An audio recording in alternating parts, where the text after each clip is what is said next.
Hello? Yes? Yes, hi buddy. Yeah. What happened? Your leg is paining. Okay. But why doctor? I mean, you should wait for a couple of days, I guess. It should be fine. This is normal. I also go through this. Okay. For a month. Alright. So your leg has been paining for a month now, that means. Okay. Yeah, then it is fine, I think. Maybe you can visit the doctor now.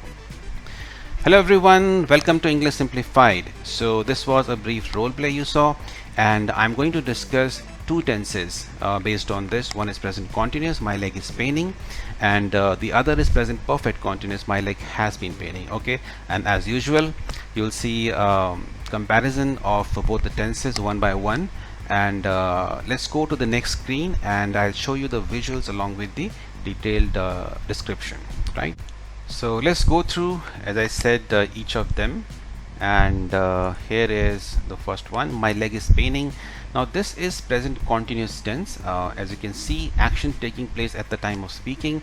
I have covered this in my previous one of the previous videos where I spoke about this, and it doesn't really mean always that the action is happening at the time of speaking. It can also mean it is happening currently. Okay, so a bit here and there, but the action, what it really means is action which is happening currently, something that is happening at the moment. Okay, so the formula is subject plus is mr. Okay, depending on the subject you would use is, am, or are. I'm not going to go into detail, but and then you have to go to v1 ing, so that is the ing form of the verb that you have to use, and then you have to use the object. Okay, so this is the explanation of present continuous tense, and that's why the first sentence was my leg is paining, so that is present continuous tense. Let's move to the next one. My leg has been paining. Now this is a present perfect continuous. Now what it means is action started sometime in past and it is continuing at the present, it is still continuing. Okay, that is present perfect continuous.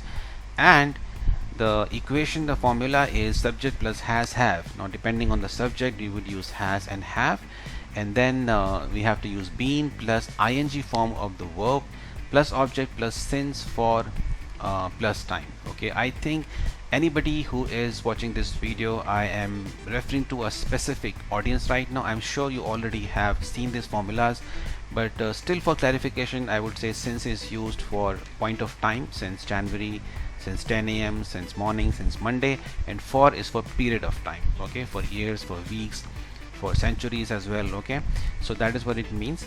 So this is what present perfect continuous means. So my leg has been paining, okay, is present perfect continuous. Okay, so what's the deal here? The deal is, in some of my videos, in one of the videos in recent past, somebody told me that both these tenses can be used interchangeably. I'm referring to some other video, not this video. Okay, but the point is, yes, sometimes there can be similarity between two tenses, but that does not mean both of them are same.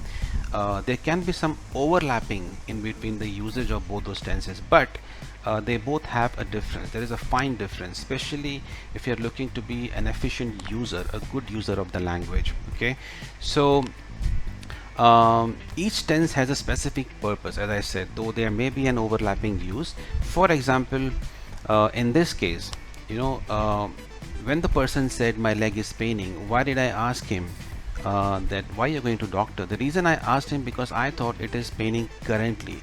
Maybe today his leg is paining. Okay, but if he had said my leg has been paining for a while, I would have understood. Okay, so this has been going on for some time. Okay, in that case I would not have asked why you're going to the doctor, because it is obvious he would go to the doctor if he has been suffering for a long time, right?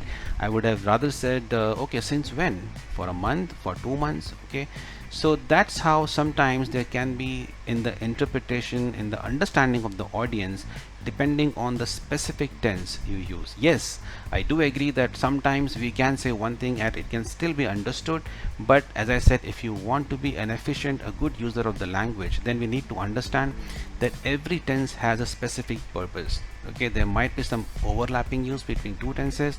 For example, I've made 3 or 4 videos in past, maybe in last 4 or 5 weeks or months, where I have spoken about difference between I ate food, I had eaten food, right? Simple past versus past perfect, and I will finish, I will have finished. Simple future versus future perfect. Okay, so I absolutely appreciate all those observations from the audience, from the viewers, but then I also hope you understand why we need to use a specific tense for a specific purpose. Okay, so having spoken, both these things, like present continuous versus present perfect continuous, the scope of this video, I would like to ask you one question. Are you facing network issue, or have you been facing network issue, right? So there is a difference, right? So one more example could be, are you hearing a lot of noise from the neighborhood celebration, or have you been facing, or have you been hearing a lot of noise from neighborhood celebration? Okay, maybe one more example could be, is your head aching a lot, or has your head been aching a lot? Okay, so in both these tenses or sentences, the audience would understand exactly what you say, not what you intend to say.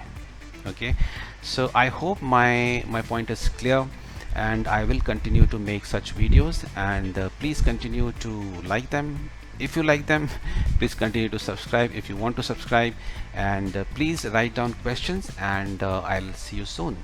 Bye.